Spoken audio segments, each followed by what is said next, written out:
je voulais quand même dire un mot sur ce qu'on appelle les tenues blanches, parce que moi ça a été vraiment la goutte d'eau qui fait que je suis parti. Ce qu'on appelle une tenue blanche, c'est quand un conférencier, alors qu'il peut être maçon ou pas, vient parler pour les frères. C'est-à-dire vient faire une conférence pour les frères. J'ai vu la liste des invités, j'ai assisté à 3 tenues blanches. J'ai vu Caroline Fourest. Si vous voulez, ça aide un peu. Moi je conseille aux frères qui n'ont pas trop le courage d'en sortir, allez écouter ça, vous allez voir, ça va vous aider, ça va vous libérer un peu. Parce que là, bon, vous avez les vies de toutes les branches, et puis vous avez Klarsfeld aussi. Alors bon, je peux pas vous répéter, parce que là, tout ce que je dis est absolument prouvé. Donc ça, je peux pas vous répéter ce qui s'est dit à l'intérieur, parce que là, j'aurai un procès aux fesses tout de suite. Alors si vous voulez, vous rentrez, moi j'étais rentré là-dedans. Alors là, j'ai commencé quand même un peu à en vouloir au mec qui était de mon parrain.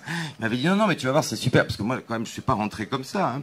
Je lui ai dit, mais attends, rite écossais ancien accepté, quand même, il y a des trucs. Il me dit, non, mais tu vas voir, c'est du symbolisme, c'est très libre. Oui, c'est libre au début.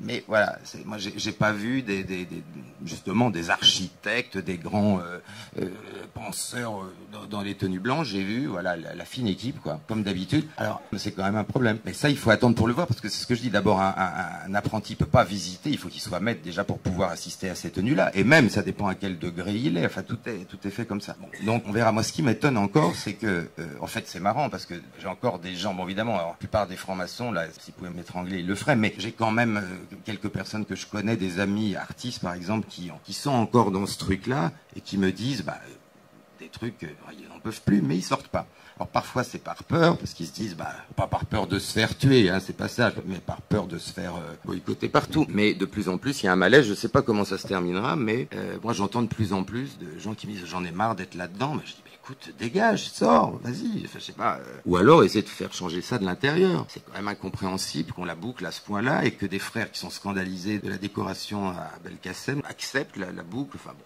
Ça les regarde, mais c'est une structure tellement lourde. Et puis il faut comprendre qu'il y a aussi des gens qui ont peur d'en sortir. Puis il y a aussi des gens qui préfèrent ne pas trop voir ce qui se passe. Et bon, enfin, disons que l'ambiance est quand même gratinée.